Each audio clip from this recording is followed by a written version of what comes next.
There were too many doors in the upstairs hall. Sarah told her parents, but they couldn't see it. They told her not to worry. They told her there was nothing there, but there was an extra door at the end of the upstairs hall. An extra yellow door, and it didn't belong. It was the color of disease, jaundiced and infected, with spidery black veins across its face. One perfect silver knob gleamed in its center, above a shadowy keyhole, and it didn't look right. The doorknob shone with a mirror's finish, and caught the light from any angle, begging for Sarah to look its way. Sarah did her best to ignore it, but the door knew her name, and it whispered it when she drew near. "Sarah!" The door would rasp with a voice like dried leaves, as tiny claws scraped against the other side. Tears would well in Sarah's eyes as she'd hurry past, her arms laden with everything she'd need to get ready for the day. "Sarah!" It would call again before she'd shuffled out of range and closed the bathroom door, cutting off its paper-thin wails. When she'd creep from the bathroom to head downstairs, the door's voice would follow her with a furious flurry of scraping claws and tormented howls. They lingered and gnawed in the back of her mind as she'd rush through breakfast so she could leave the house a few minutes sooner. School became a blessing, an excuse to be someone somewhere else. At school, she could forget the door. At school, she could pretend her house was like everyone else's, with the right number of doors and no eerie whispers. But at the end of the day, it was still waiting for her at the end of the upstairs hall, with its mirror ball knob and yellow face. She hated coming home and knowing it was there, but even more than that, she hated going to sleep, because in her dreams she opened the door. Every night she stood before it, fighting the urge to reach out. Dread knotted her belly in anticipation of pain when her hand rose anyway to grasp the silver knob. Some nights it burned her like the driest ice. Other nights it seared like a red-hot coal. Very occasionally it did neither, instead turning and turning without ever opening the door, and she couldn't stop turning it until she woke up. When the door did open, it revealed a swirling vortex of shadow and sound, with 1,000 voices crying in the darkness. The voices curled around her, crawling through her hair like spiders. She thrashed and swatted at their skittering whispers, but the words still tingled across her skin. She never should have listened. "He sees," they said. "He hears," they moaned. "He hungers." They wept and burrowed into her mind like worms. "The hollow man, the hollow man," they echoed in her mind and screamed to her from the gaping vortex. "The hollow man, he hunts." Sarah shot up with a scream that night, gasping and sweating, but alone in her bed.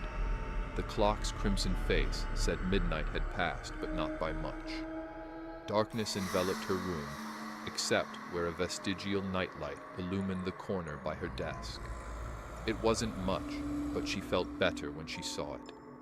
She pulled the bedsheets over her head and pushed away the echoing voices. "I'm fine," she swore, hugging her knees and rocking. "It's just a dream. They're always dreams. The dreams will go away, like they always do."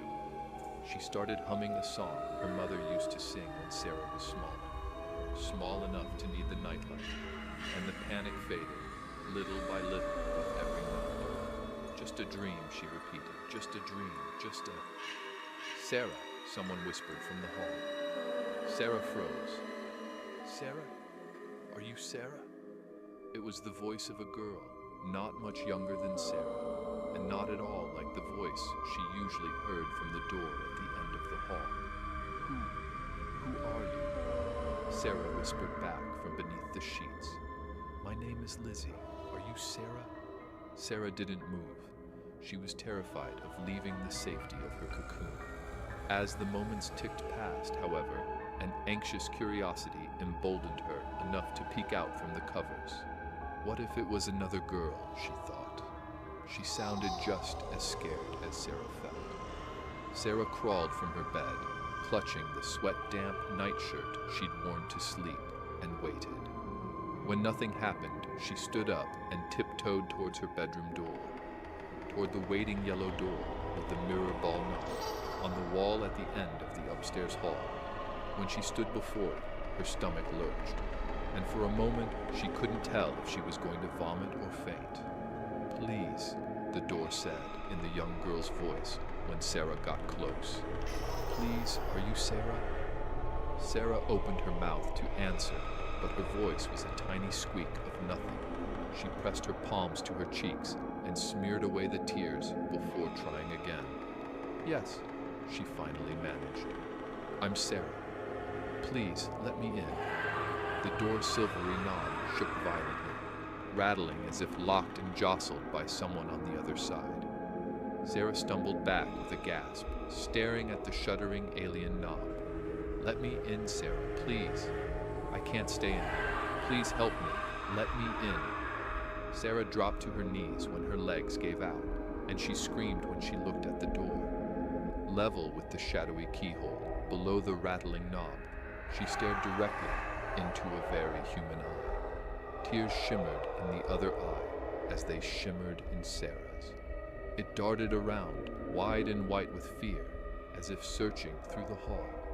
And then, without warning, the keyhole became shattered, and the silver knob stood, and the girl on the other side of the door began to cry. "Please, Sarah," she pleaded, "he's almost here."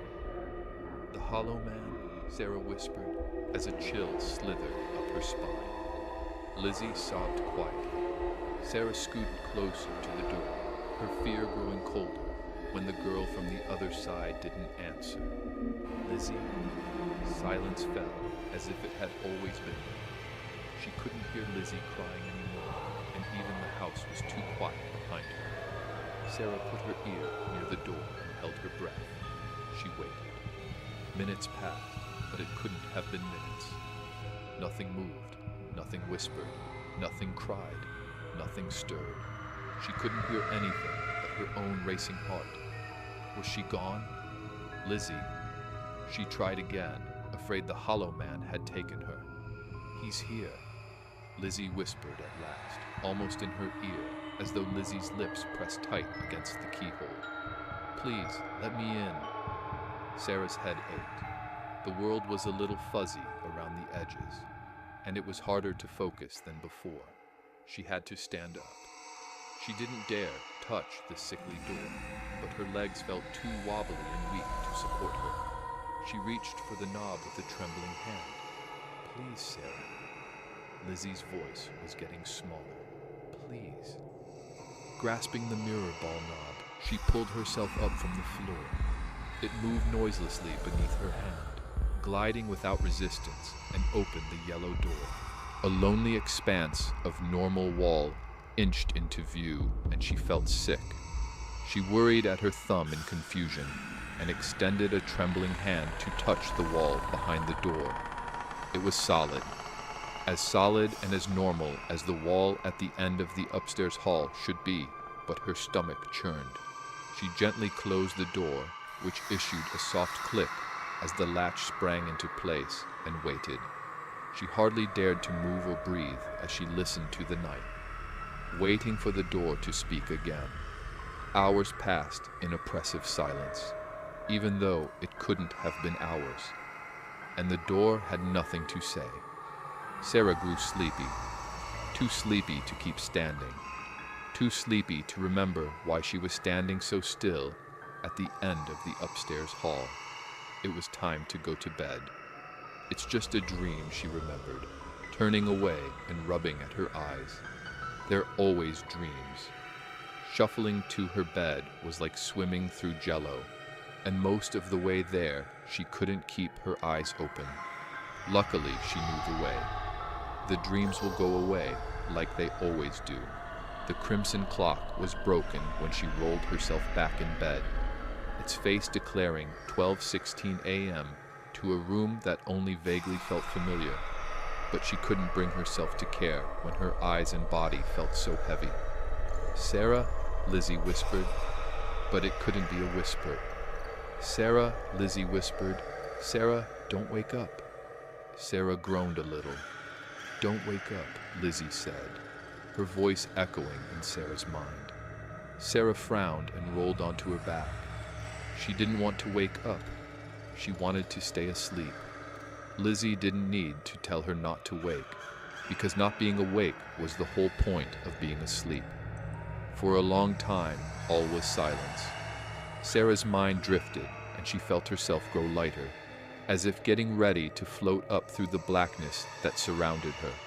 She could feel the cool sheets beneath her then, and for a moment, she thought she heard the papery thin rustle of leaves in her room. "He's here," Lizzie whispered at last. "Please don't wake up." "Who's here?" Sarah wondered as she steadily rose. His hollow face, an eerie mask, with hollow voice at doors will ask, to be invited in to bask, above his favored midnight task. A strange tingling worked its way up Sarah's body as Lizzie recited the haunting rhyme in a disconcerting monotone. Clarity inched its way toward her slowly, melting away the fog of sleep. Hadn't she been dreaming? Was she still dreaming? Something was wrong. He's waiting inches from your face, to be the first thing your eyes grace. But keep them shut or else embrace a hollow shell to take your place. Cold dread seized Sarah's heart with each new stanza, and she trembled with the weight of her mistake. For a moment she swore she could feel the air stir above her, stale and strangely warm against her cheeks. Leaves rustled above her bed. The yellow door you always keep. He follows you to where you sleep. Into your room he then will creep, your life and dreams for him to reap. Lizzie's voice became little more than a breath within Sarah's mind, and the air cooled around her when a pressure lifted from her chest. The leaves were in the hall, the hollow man above your bed, with hollow eyes deep slumber fed. His hollow dreams may fill your head, but never peak or you'll be dead. Everything was wrong. Distantly, Sarah registered the sound of her parents screaming in their room, and felt tears sliding down her cheeks. No longer dream tears. She could feel the wet warmth as each one fell. "Mommy," Sarah whispered, the sound paper thin. "Daddy," she rasped with a voice like dried leaves. "Lizzie," she thought, but Lizzie did not respond. Silence fell over the house, and Sarah knew nothing would ever be right again. From the hall outside her bedroom door, Sarah heard the soft click as a latch sprang into place and waited. Silence filled the house again. The leaves were gone. Sunlight peeked through the curtains, and the crimson clock said it was 7:45 a.m. before she felt it was safe enough to open her eyes and leave her room. The yellow door with its mirror ball knob stared at her from the wall at the end of the upstairs hall, and the house was still too quiet. It was a different quiet than before, though, a different quiet than from her dream. It was the quiet of a tomb, except, of course, for the occasional tapping, as if from tiny claws, from the other side of the yellow door.